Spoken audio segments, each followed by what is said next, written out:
Welcome to this week's episode of Listen to Your Coaches. I'm your coach, Mike Wilkins, here with Coach Will Morrill. This weekend is a Brittany Bickhart bash. We're going to break down her stellar performance in her pro debut that just happened just 2 short days ago. Will, why don't you go ahead and get us started with the order of events here?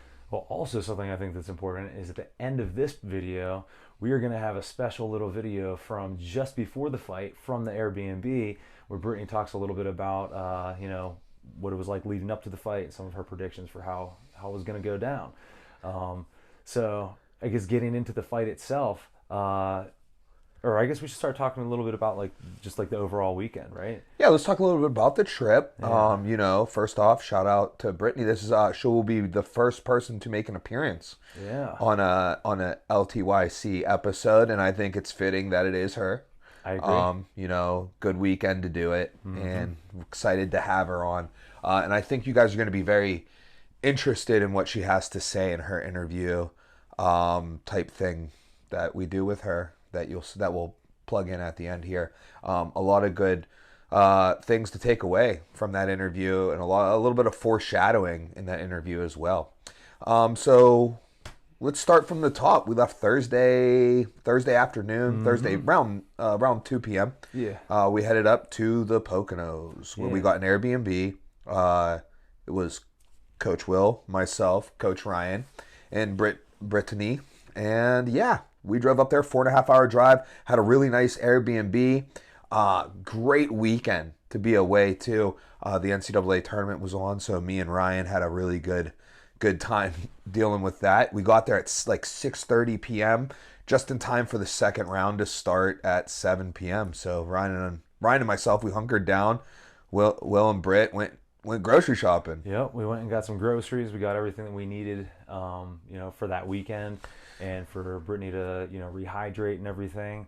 We got some nice steaks, and Ryan cooked up some beautiful taco meat steaks. Yeah, post weigh-in Yeah. steak tacos.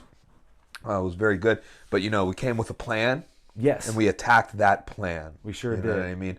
We made sure we had everything in order, had every single thing we need. Better have a little too much than not enough. And there were no hiccups in the least throughout the entire trip. If you're interested in more details about that, next week we'll be releasing another podcast where we talk about, what it's like fighting on the road and things that you might not consider. So there'll be more details about that. But so Thursday night, pretty chill. Pretty chill. Watched some wrestling. You guys picked up some takeout for us on your way back from grocery shopping. Brittany had a light salad with like a chicken salad. Actually, it wasn't very light. Like I went over there, it was like a freaking whole Tupperware. Tupperware. But her Tupperware full. Her weight was on point though, so we didn't need to starve her or anything. Yeah, no. She took the fight up a weight. Well, kind of up a weight. We took a catch weight at 140, and that not for Britt. You know what I mean? Britt is a 35er, has no problem making 35. Maybe down the road, a 25er potentially. That's kind of she's kind of a tweener in there, where she's not the biggest 35er. But 25 would be a pull. It'd be a pull to get to 25. But took the fight at 140, so we knew it was going to be an easy weight cut. Britt told me that especially towards the end of camp, she was struggling to keep weight on. Yeah, you know what I mean? Waking up on weight and stuff, trying to put some weight on to stay a little heavier. So it was going to be a short, easy weight cut, but we had planned accordingly, and we rented. Is that what you do? You rent an Airbnb? Yeah. Yeah, we rented an Airbnb that came equipped with a hot tub, and we are some hot tub weight cutting mugs. Sure are. Mugs out here. It's my preferred method of cutting weight is in a hot tub. We'll probably do an episode on that, as we'll discuss next week as well. In that episode, I say we'll probably do an episode on that. Yeah. But yeah, all my greatest weight cuts came from a hot tub, and all my most horrible weight cuts came from a sauna. Yep. So we planned ahead, got the hot tub, woke up Friday morning at nature's convenience, no alarm set. Ryan had an alarm set because he had to work. Yeah. But that was it. Yep. So the rest of us woke up naturally. Even Will, who typically can sleep the day away. And, we had 2 hours to get Britt down the weight. She cut 7 pounds in 2 hours, ended up weighing in 2 pounds underweight. Statement weight. And that was the plan. Yeah, so Friday went off pretty easily. Came back. Well, you guys went to weigh-ins, right? Yeah, we went to weigh-ins, everything. Ryan and myself decided to not go to weigh-ins because weigh-ins happened towards the end of the quarterfinals. So I was asked Brittany, I was like, hey, you care if I don't go? She was like, oh yeah, sure, or whatever. So there was actually a stretch of time where Ryan and myself, we did not leave the Airbnb for 43 hours. I mean, wrestling, dude. The first 43 hours, we did not leave the Airbnb. The TV setup, we had all eight mats going up on this decent sized TV above the fireplace. But when you're sitting down on the couch, right, it's a very small picture. So we spent most of the time standing up, at the bottom of the TV, moving in our stances and stuff. It was a really good time. Did you enjoy watching wrestling on the trip? Dude, I had a great time watching wrestling. Yeah. Dude, but let's wait till we get to finals and stuff to talk about that chronologically, because okay. I had a really good time. Yeah. But still on Friday, so we go to weigh in. We're supposed to be there at 2 to do some paperwork. Oh my goodness, this is such a typical thing. It's hurry up and wait. It's like the airport. Yep. So Brittany and I get there at 1:57. By 1:58, we had the paperwork done. So then we chilled from then until when the weigh-in started at 3. So we're just hanging out. Not the most fun, but whatever. Britt was, underweight by 2 pounds, which again, you'll hear her talk about, was done for a reason. Make a little statement there. We shoot back to the Airbnb. We recorded some LTYC content, and then we watched wrestling for the rest of the night. Yeah, it was a really good night. That's when we ate the steak tacos, and those were very good. 3K. Shout out to 3 on those steak tacos. He really killed it, and it definitely solidified future plans moving forward. Oh yeah, you know what I mean. Oh yeah. Depending on where the fights are, if the fights are in a place where the hotel is the event center, is the arena, the weigh-in and stuff. For example, Farmon's fight at LFA and most of my CFFC fights, in an event center's casino, right, or hotels in the hotel of the casino. The weigh-ins are in a meeting room at the casino, and the event center is in the casino as well. So I always like that, but I don't know, getting that home cooking was pretty good. Dude, it was real good. Yeah. We had a good time with that. Yeah. So really solid group, really solid travel group, good vibes, and that's really, in my mind, what a fight trip should be. Is you don't want to be nervous ahead of time. You know what I mean? Everyone's just hanging out, having a good time, just acting like it's a regular day, because that's what it is. You practice this day in, day out. Why start acting all weird and crazy because there's a fight coming up? Yeah. So Oh yeah. I think we did a great job of maintaining just solid vibes, good time. I like to say that I did this to keep Britt in a good mental space, keep her grounded, keep her focused. But we had Mother Britt cleaning up after us in the kitchen and stuff. And it's I told Marissa, and she was like, "You had her cleaning up," and I'm like, "Yeah, it's no different than any other day." No different than any other day. You know what I mean? Not letting it think you start to pamper somebody, and then it's now it's maybe the moment's bigger than it should be. Yeah, exactly. So we just had everyone doing stuff, kind of normally. You were doing a lot of organizing. Ryan and I were cooking. Britt was helping clean. We just acted like it's normal. Yeah, that's my excuse for not having to clean though. I was I'm just keeping you grounded. What an excuse. Keeping you down to earth. Really good setup in the Airbnb as well, right? Mm-hmm. We had 3 bedrooms, so Britt obviously got her own room. You got your own room. Ryan and I had bunk beds, which was the sickest. So we had a really good arrangements. Yeah, good time. So so that's Friday night, right? So Saturday, let's do it. Day of the fights. Normal day, dude. Just a normal day. We woke up. We hopped in the hot tub for some relaxation. We didn't let Britt get in because didn't want it to drain her or anything, so she just relaxed. Oh, Friday night she got her hair done too. Mm-hmm. Yeah. This woman came over to the house. braided up Brittany's hair. She did like a super sick job. Yeah. And I know what really sold me on her, that she did a really great job. First off, it looked really great, which like, but what do I know? Like, you know what I mean? It's like, Yeah. like, It's not you know our what I area of mean? expertise. Yeah, it's not my area of expertise. I'm like, yeah, it looks sick, but like, you know, like, like, I don't know if that's a good job. You know what I mean? Like, I don't know. But like, it seemed like a really great job, you know. Britt was pretty pumped about it, so that worked out. They stayed in and tight, I would say, like through the night, and then, you know, through the whole fight and stuff. And maybe this goes a little bit out of like chronological order, but what really told me they were good was every single fight that I've been with Brittany, the first thing we do after the fight is take her braids out. Yeah. Right? She's like, get these out, right? Dude, she kept them in. She kept them in for the after party. And I was like, these were good. Yeah. Yeah. So yeah, Saturday we just kind of normal day. We, you know, the three coaches, we hopped in the hot tub, chill, relax a little bit, watched a little wrestling. We went to the outlets. Looked for some deals at the outlets. There were none. None to be had. I don't think outlets are a real thing anymore. I think like when I was under the impression you go to the outlets to find stuff that like, you know, maybe like, you know, like overstock items and like, they made too much of, so you getting deals. Dude, I was there. They had these exact shoes at the outlets. And for $99 with a sign that say that they retail for $150, I got these off Amazon for $70. Right? Like, it's all scam, brother. Rip-offs. Ryan's looking at some socks or whatever, and he's like, I tell him that, and he's like, oh, let me look these up. Looks them up. The same price online. No deals. Bad outlets. Anyways, so yeah, we got some food, went back, took power naps. Strategic power naps, and then off to the venue. So kind of like the day before, a whole lot of hurry up and wait. We checked in, we're hanging out, rules meeting, you know. Standard procedure. And then we're just chilling in the back. And I think something that you and I have gotten really good at is timing when to wrap hands, when to warm up, and just have everything go like. Obviously gets a little bit more difficult when you add fighters to the mix.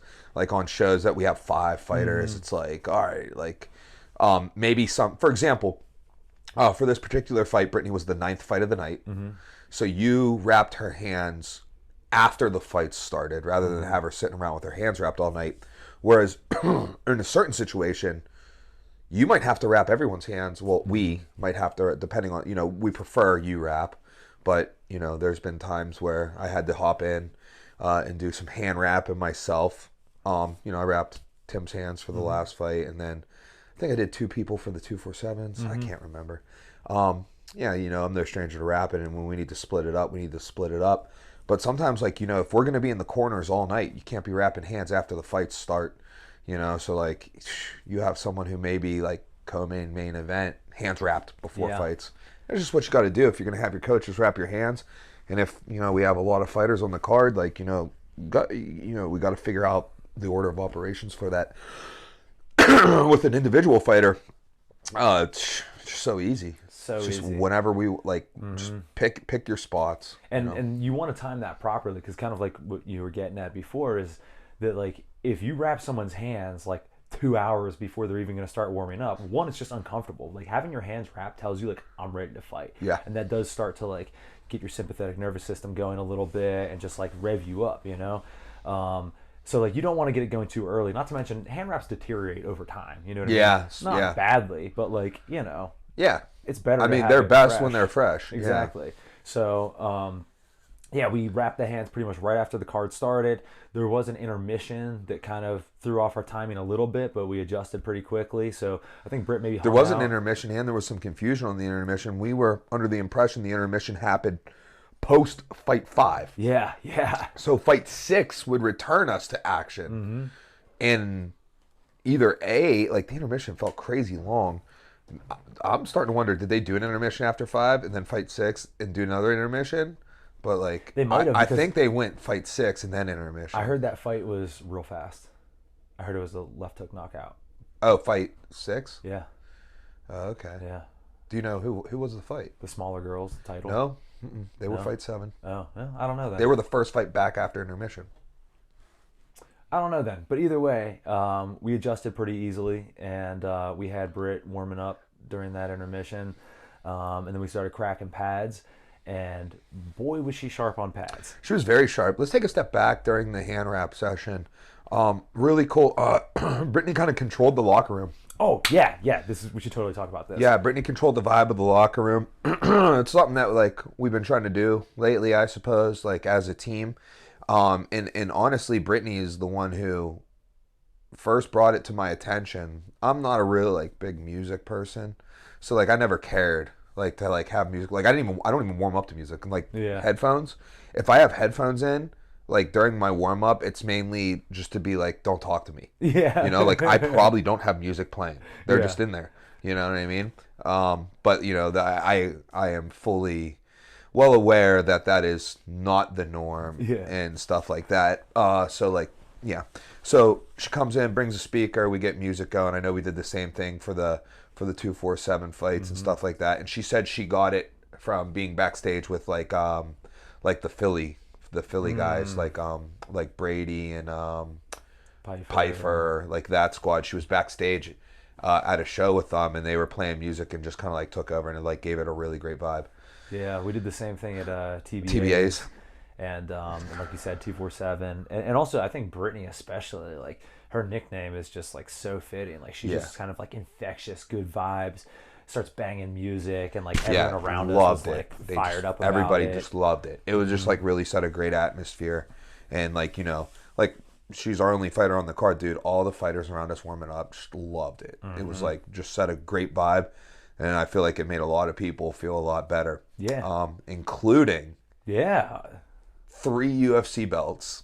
Yeah. Right? There was Glover Teixeira was there cornering one of his amateur fighters, and Alex Pereira was there to watch that fight. And which also, like, I want to talk about that for a second. Like, these are like literally the top of the sport, right? Yeah. Like it literally doesn't get better than those guys, right? They had what, one amateur?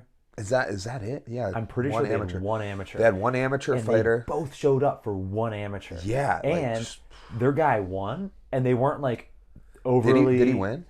I believe he did.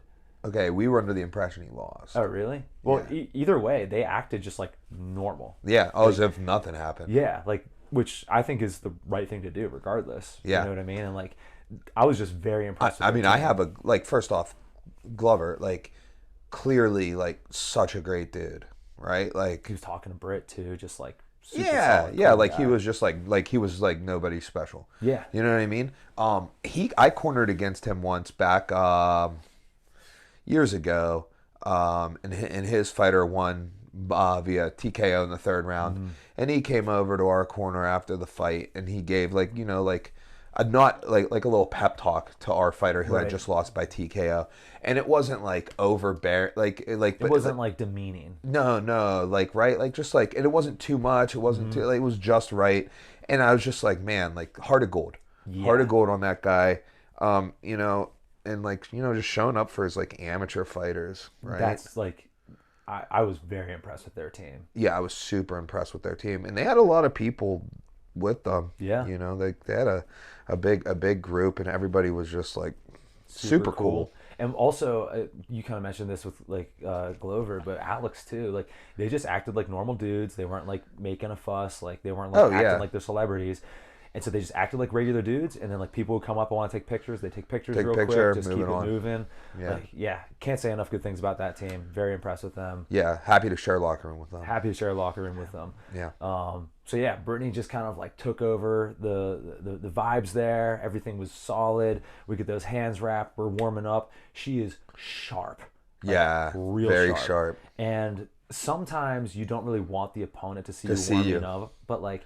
In that moment, I was like, come watch this. Yep. And which, like, it was just kind of one big area. Yeah. And so, like, the opponent could definitely see Britt warming up. And I was like, not like we were in a direct sight line. There was, like, an around the corner thing. But it's like, you know, like, there's, like, you turn around, there's a glance. Yeah. Like, you know what I mean? Like, no one was, like, prying. No. It wasn't, like, weird or anything. But, yeah, there were some times where, like, you know, I might take someone away and be like, hey, let's, like, find a little corner or something.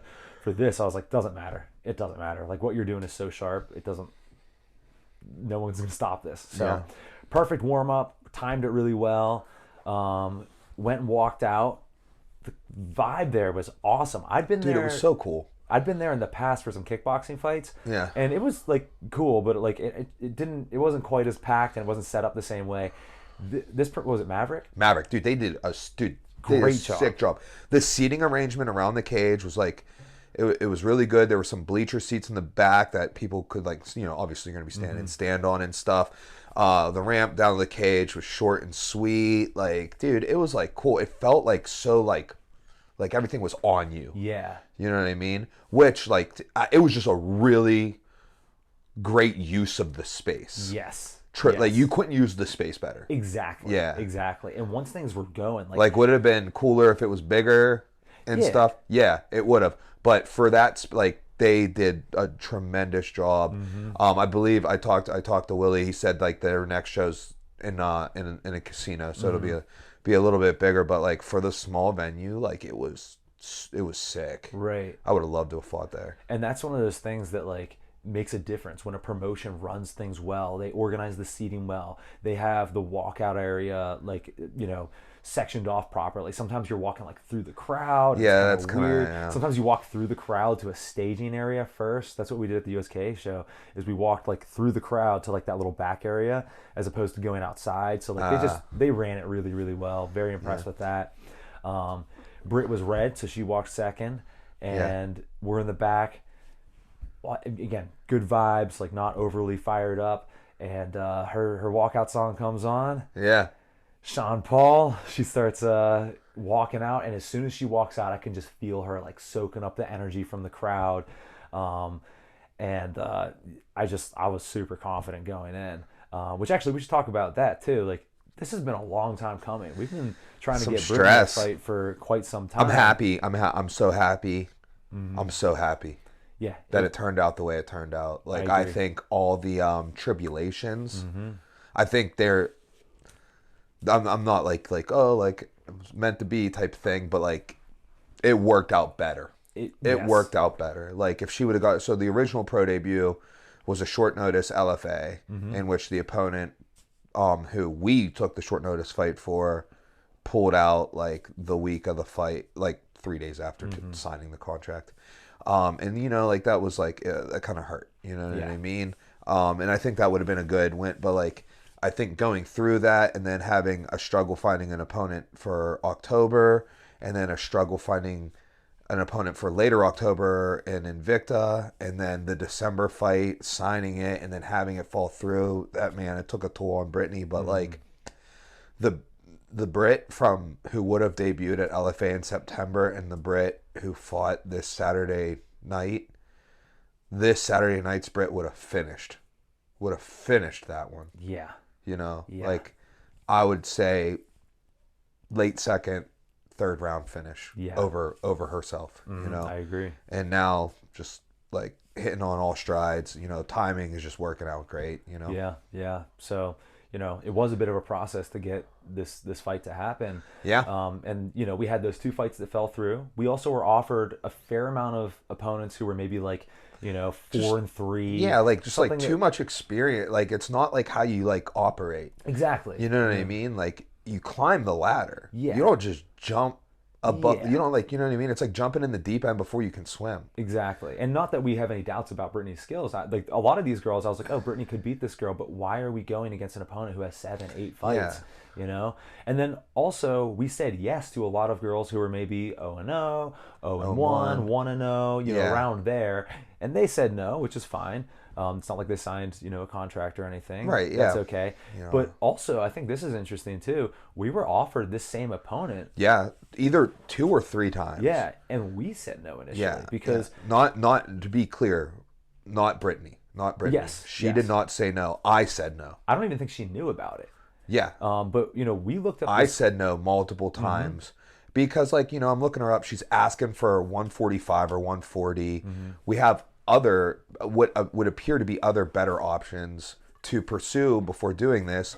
Her professional record was 0-2, but so normally you'd be like, oh, jump on that. Deceiving. Yes. A deceiving 0-2, right? Her first loss, I don't remember the woman's name, but the woman went on to be 6-2, right? So it's like, okay, like you lost to somebody who was very good, and I can't remember the result of the fight, but I don't remember seeing it and being like, oh, she got ran through. Yeah.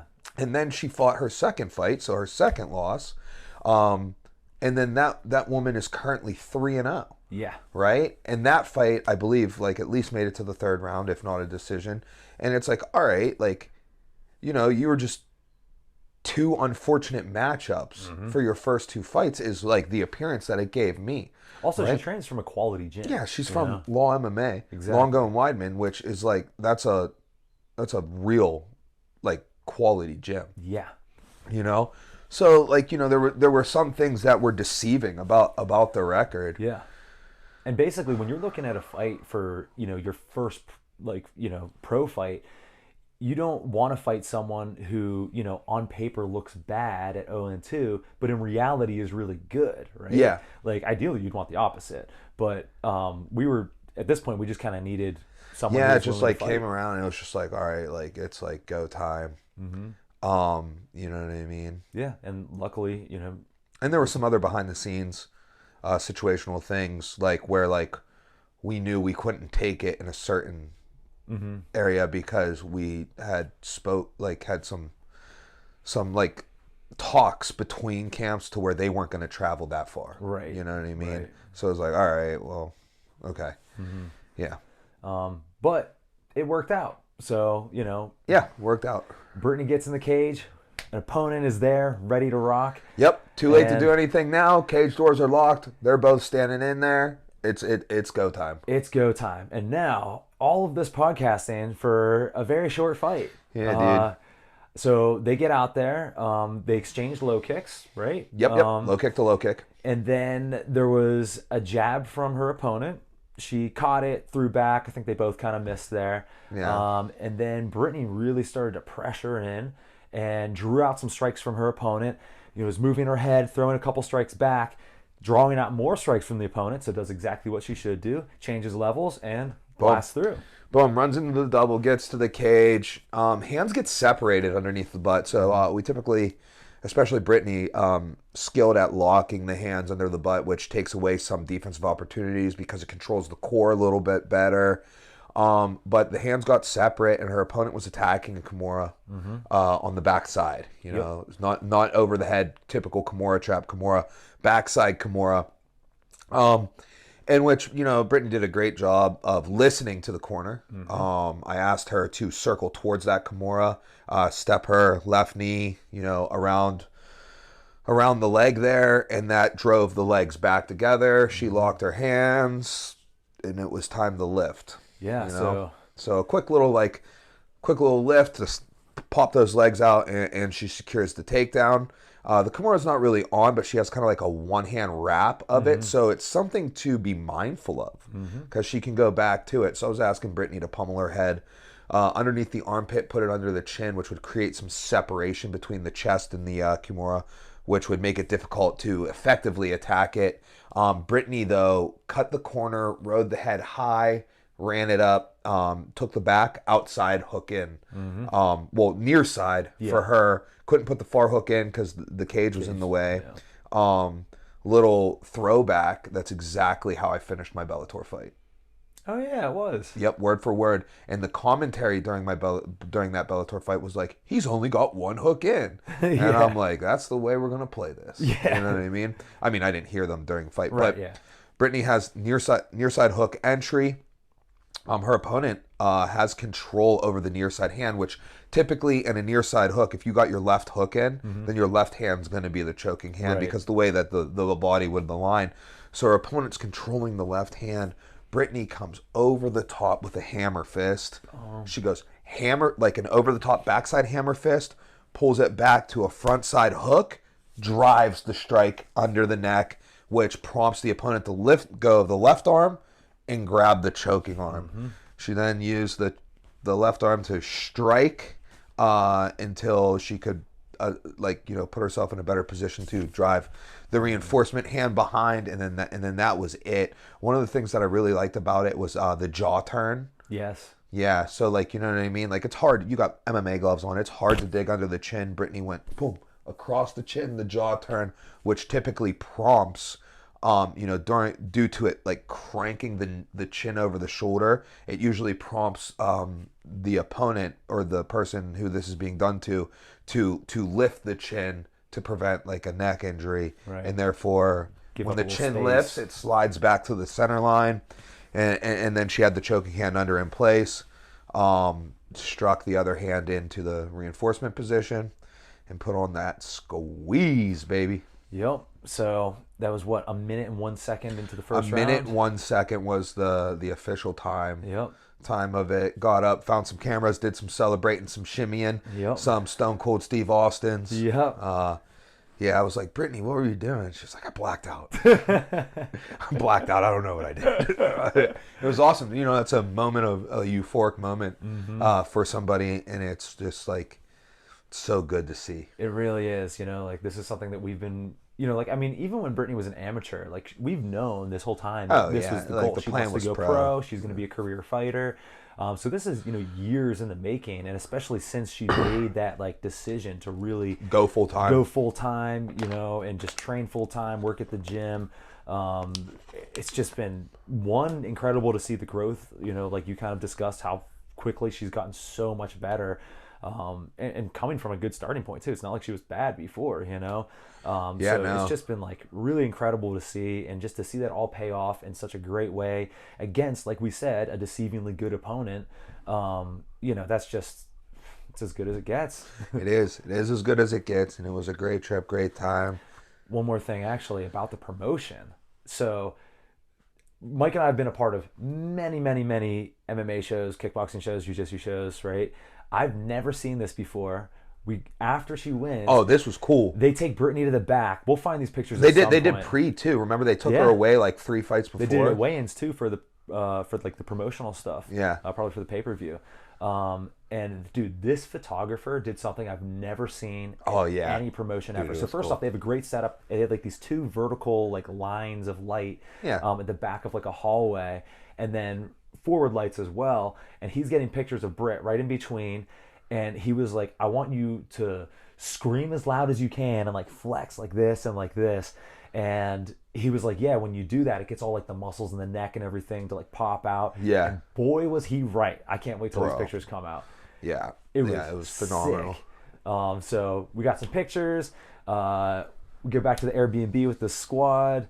Nice little bit of partying, having some fun. Yep. And then the next day, drive back home, and here we are. here we are. So, overall, it was a fantastic trip. I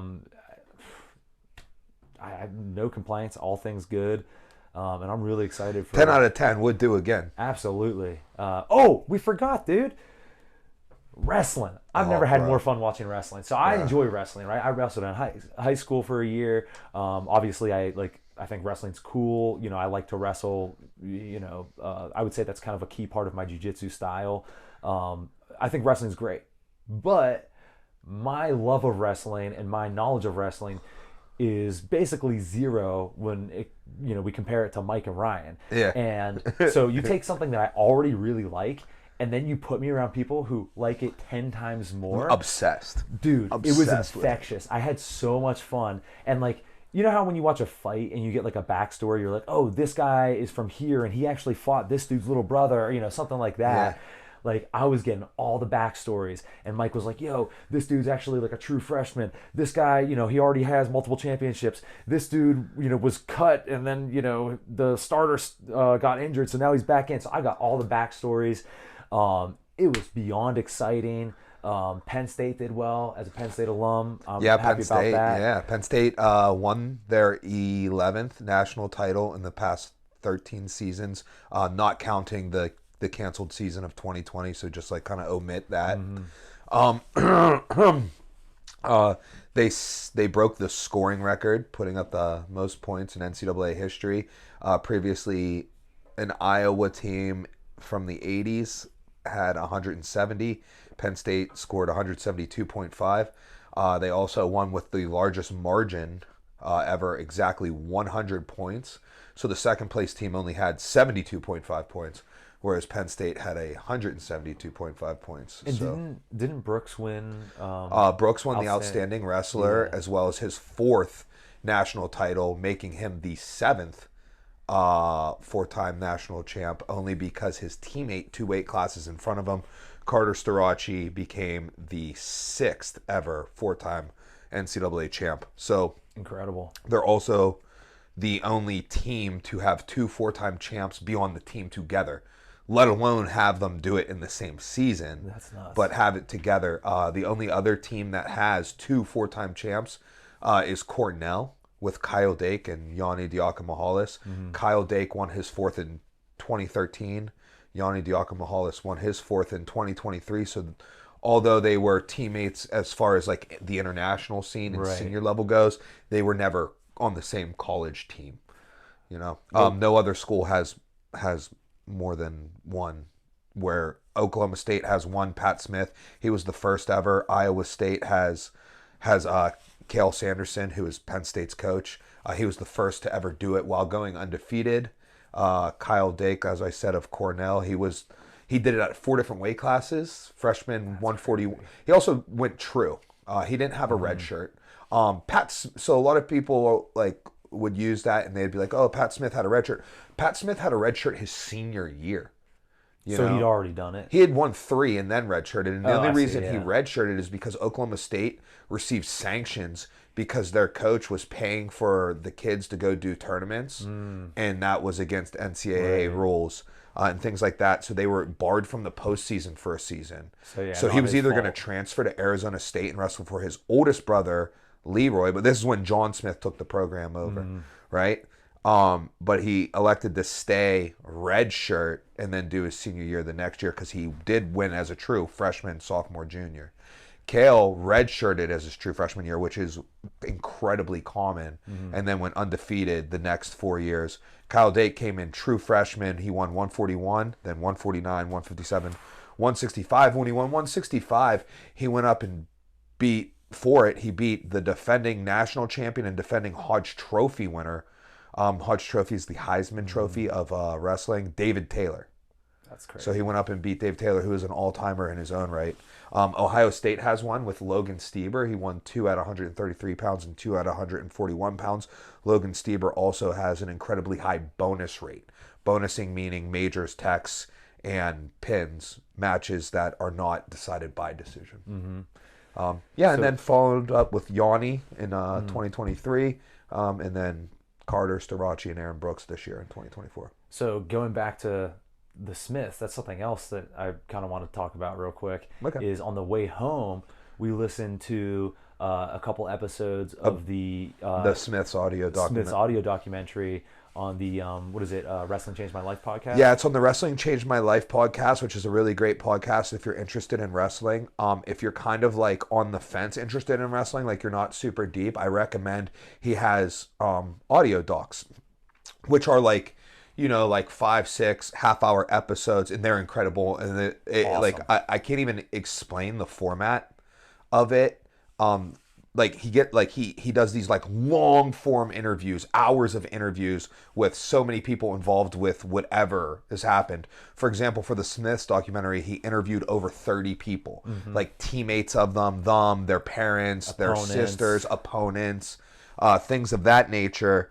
And then they like make it into a story. It's not like you just listen to the one interview, then the next interview. No. They're like, they cut pieces of it, so the whole thing happens chronologically. So you're getting bits and pieces of the story from different characters involved, like in an order that makes sense. And the episodes bring you like different chapters, and he narrates through it.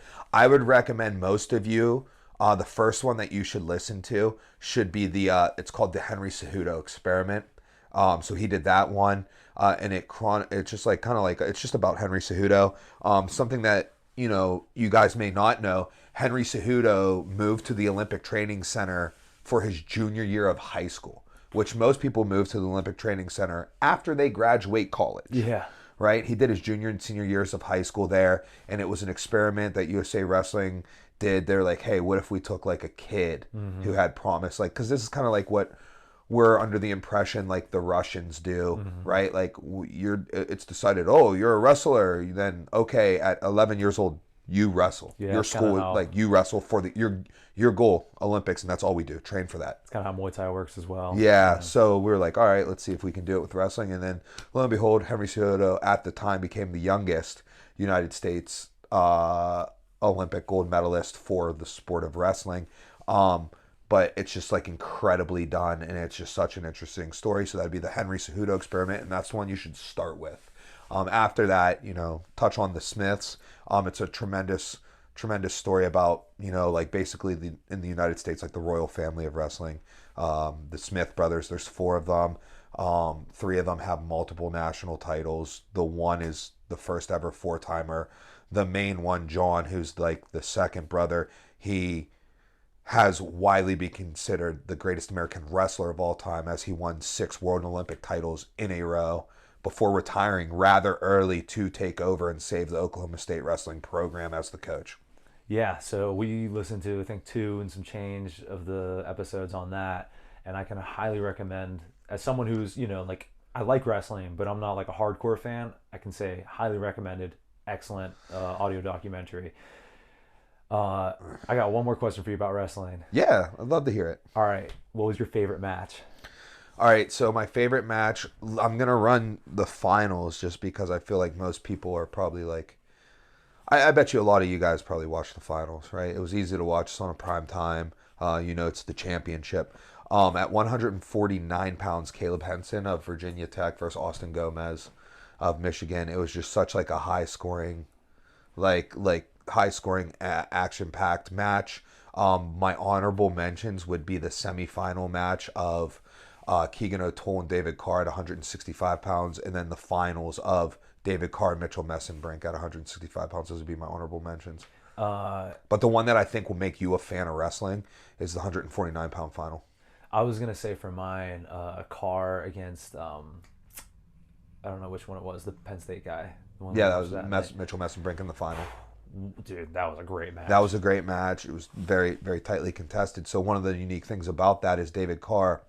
So the big story is the semifinal match against Keegan O'Toole. So they had a tremendous rivalry. They wrestled each other 5 times because they're in the same conference. Mm-hmm. Keegan O'Toole was a 2-time. He won the national title in 2023 and 2022. Mm-hmm. David Carr won the national title in 2021, but down at 157 pounds. And then in 2022, he ended up losing in the round of 16 and wrestling all the way back for 3rd. At 157 pounds. He moved up to 165 last year, and it was like this 1 and 2, like Keegan O'Toole, David Carr collision course. So when Missouri wrestled Iowa State in the duel, David Carr beat Keegan O'Toole. And it's like, ooh. Keegan O'Toole was the defending champ. So it's like, oh, wow. And then in the Big 12 finals of their conference, he pinned Keegan O'Toole. Granted, in overtime, but, he pinned him. And it's like, ooh. Seems like David Carr's the better wrestler. And then in the national finals, they met again. So these all happened within 4 weeks because they're the last duel of the season. 2 weeks later, they wrestled in the conference championship. 2 weeks later, they wrestled in the national championship. Keegan O'Toole wins 7-1. So then fast forward to this year, Keegan O'Toole's number 1 all year. David Carr takes a loss at the Cliff Keen Las Vegas invite. Mm-hmm. So because of that loss, he has this loss to this kid from Cornell, Julian Ramirez. And then Mitchell Messenbrink, the Penn State kid, ends up going undefeated. So it's if Keegan beats David Carr in the Big 12, Keegan was sick for the duel. So if he beats David Carr in the Big 12 finals, well then Keegan will be the 1 seed and David Carr will be the 4 seed. If Carr beat Keegan in the Big 12 finals, well then Carr would be the 2 seed and Keegan would be the 3 seed. So they would wrestle in the semis either way instead of being able to cap it off in the final, So the series is now tied 2-2 because Keegan O'Toole beat David Carr 6-2, 7-2 in the Big 12 finals. So it's looks like okay, the last 2 matches 7-1, 7-2, something along those lines. Looks like it's Keegan O'Toole's game, and then David Carr comes out, gets a very late takedown to win against Keegan O'Toole to take the series 3-2 and move to the national finals where he wrestles Keegan O'Toole's high school teammate Mitchell Messenbrink in the final from Penn State. Mitchell Messenbrink, redshirt freshman, undefeated on the year, just incredibly exciting to watch wrestle. He's always go. Mm-hmm. It's always go. Both Keegan O'Toole and Mitchell Messenbrink are MMA fans. Ben Askren proteges. They both came up in Ben Askren's Askren Wrestling Academy program. In fact, Mitchell Messenbrink's father was Ben Askren's high school coach, and now is his like partner at Askren Wrestling Academy with his younger brother Max Askren as well. In addition to that, the Askren Wrestling Academy also had the national champ at 184 pounds, Parker Keckeisen. So Ben Askren really doing a great job producing top level talent, you know, and a very unique thing in the 165-pound bracket, Arrowhead High School, which is where Keegan O'Toole and Mitchell Messenbrink went to high school together, also had a third teammate in the same bracket, Noah Mulvaney or John Mulvaney, last name, wrestled for Bucknell. Yeah, so it was the first time since like there's this guy, Jason Bryant, who's literally an encyclopedia of wrestling, who knew like I between the 40s and 60s, a school had that happen where they had three wrestlers in the same bracket at nationals from the same high, like they were on the same high school team together. Yeah, imagine that you're on a high school team. It's you and your buddies. You maybe are like each a year apart, so like you're at different parts of development. So like it's like I wrestled 152 and you were a 135 and you were a 125, you know, and then now here you are all in college, all grown men, and just dude like oh yep, we're all in the national championships against each other. Dude, wild. Yeah. Great times with wrestling. Good times, love wrestling. It's a great sport. Big fan of it. Much better fan of the sport than I was a wrestler, but you know it did a lot for me, provides me a lot of entertainment, instilled a lot of tremendous value into me. And so the way that I pay it back is to keep pushing it on other people and being a tremendous fan of the sport and supporter. As well as, you know, being an exceptionally good base and necessary skill for MMA. Absolutely. Yeah. So, this episode's not done. We're going to cut straight cut right into a very entertaining segment with your Brittany Sunshine Bickhart. Today we got our first guest, Brittany Sunshine Bickhart, with us. Just 24 hours-ish away from her pro debut, long-awaited pro debut. I, again, am your coach, Mike Wilkins, with Coach Will Morrill as well. So it's going to be a quick, to-the-point one. We're just going to kind of talk a little bit about this trip, this fight, some things that led up to this fight. So, Brittany, you just finished weigh-ins, right? Tell me a little bit how weigh-ins went. What'd you weigh in at? What was the vibe like? Things of that nature. So weigh-ins went well. I weighed in at 138, and we did that to set an example because we're hard. We can weigh in a little bit under. All right. I love it. The vibe there was not great. That's okay. That's sometimes how it is at the regional scene. You walk into a room that's kind of a little depressing feeling, and you have to be the sunlight, and that's what I was for the entire room. So, we walked in, we waited around for a long time, weighed in, felt great, rehydrate, and here we are. There it is. All right, so that's good news. So one of the things I'm really glad that you touched on was that you weighed in 3 pounds underweight because we wanted to send a message that we didn't ask for a catch weight. We accepted one out of the goodness of your heart. Yes. Right. Okay. Yes. Yeah. Brittany, you are a bantamweight. You are a 135er, maybe a 125er. Kind of figuring that out a little bit. Coach Will, what do you think about that? Being a 25er or the weight cut in general? Both. Yeah. Both. Okay, so let's start with the weight cut in general. I thought the weight cut went fantastically. I'm glad that you went underweight. I think that, again, sends a little bit of a message. And in terms of you going 25, I think we do a couple fights at 35. Oh, yeah. Feel things out and then, go from there. But, you're good at cutting weight. You're tough. I think this weight cut went really well. And in fact, this was the most, granted, it's easier for me. I was drinking water the whole time. But, this is the most pleasant weight cut I've ever been a part of. Mm-hmm. Yeah. I thought the weight cut went well as well. You got the weight off. You cut 7 pounds in 2 hours, which is for the smaller of a person, I'd be pretty pumped If I cut 7 pounds, no, I wouldn't. I'd need to cut way more than that. I'd be pretty depressed. You can just say it, yeah. I'd be pretty depressed, but I'm also not a 135 pounder, Yeah. right? Yeah, so there's a difference there. And to be honest, the weight cutting situation was not as ideal, all right? We have our own hot tub here in the Airbnb, which was, by design, big brain stuff. But it looked on the pictures as if it was in an enclosed porch, which it is, but it's enclosed by screen. Yeah. And it's about 20 degrees outside. So it wasn't the most ideal, but like, hey, still you did four sessions of sitting in the hot tub for 20 minutes and dropped 7 pounds. Yeah. That had to feel pretty good. Yeah. Probably felt pretty good to know that was, in hindsight, because I didn't let you know. Yeah. But in hindsight, that I was like, hey, that actually sucked really bad. That did not go well. Yeah. I really liked that you did that because I had no idea.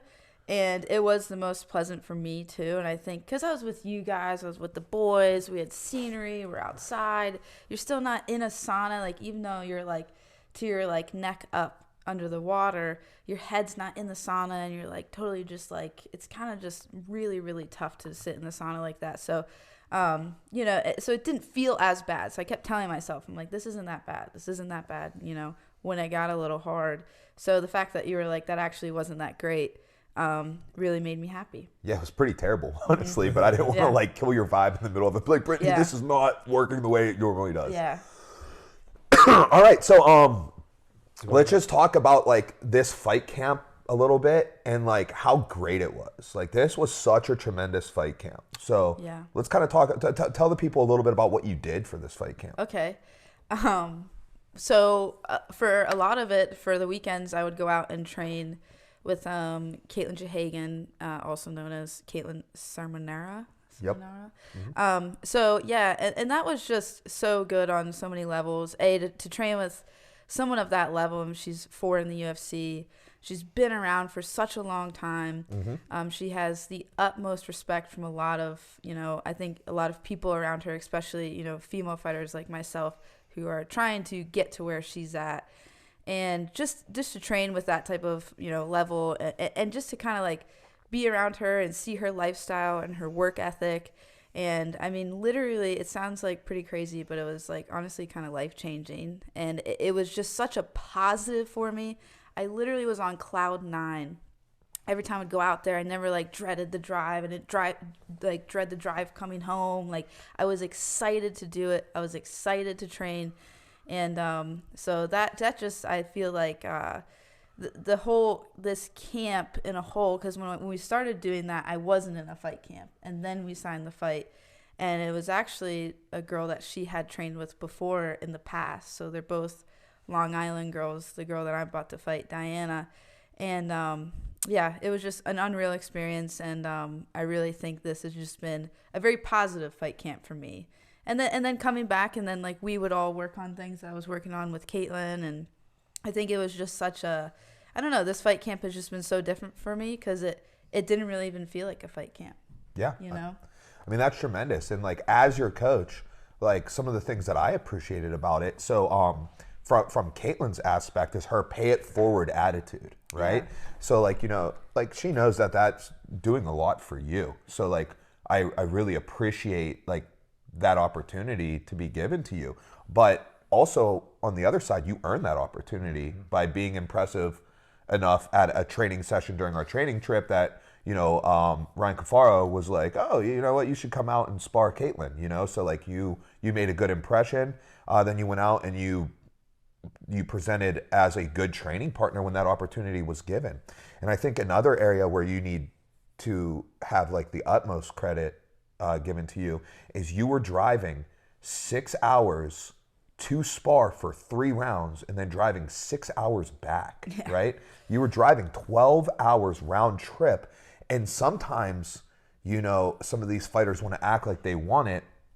And they're like, oh, I'm 40 minutes from the gym, And like you got someone driving 12 hours for an opportunity that they know is going to help level them up, expose them to more opportunities, and give them like, the insight that Caitlin was able to give you. Yeah. So I think you deserve a lot of credit in that regard as well. Yeah. And honestly, I think that this is the sharpest I've ever seen you look leading up to a fight. And like, it doesn't always look that way when, a fighter's getting ready for a fight. Sometimes, you'll, start working a little harder and then your performance gets a little bit worse. Like, from our team, it's not a secret. Jonas, when he was getting ready for fights, would start like just doing really poorly in the practice room, and like it got worse and worse and worse until he was getting beat up by like day one guys, like right before the fight, and then he would go and like knock someone out.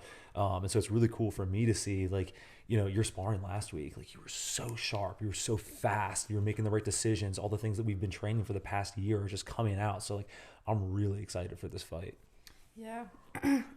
Okay, go ahead. No, Were you going to touch on that? No, you go ahead. Yeah, let me lead. Yeah, right? I know This is my place. show. Even though it's like, oh, this is great, your fight. I know my place. Yeah, it's All right. my show. My show. Listen to your coaches. I'm Your the coach. coaches.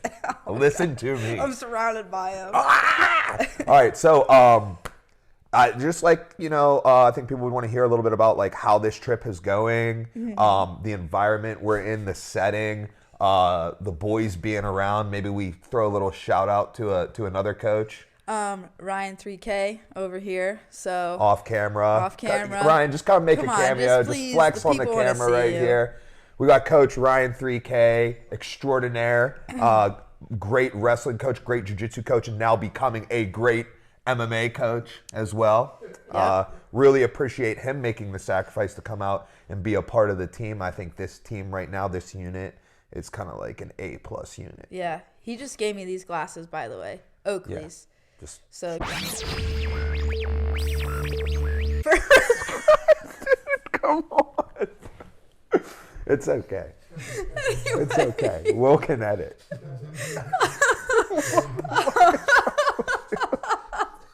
you get what I meant, though? Yeah, I get it. I get it. All right, put an explicit rating on this episode. I just wanted to say how thankful I am for these nice glasses. Because Ryan gave them to me. And I just said it in a really bad way. No, that was great. Dude, that was the best way you could have said it. Hey, to get back on a serious note, and well, this is actually kind of like a wrapping up type of thing. But sorry, do you have anything else to add? Because this is more of like a wrap up type of question.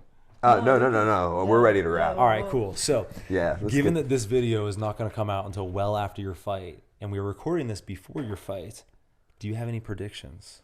Oh, wow. Well, this is why I say what I'm feeling into the fight. Because in a fight, anything can happen. However, I truly have never felt more confident. And I do believe I can finish Diana. And whether it would be grappling or whether it would be striking, I have both. Because I listen to my coaches. Wow. There you have it. The first guest of Listen to Your Coaches, Sunshine herself, Brittany Bickhart. All right, guys, we'll catch you next time. Is that it? Or you just stay still for like 30 seconds. I'm just kidding. Okay.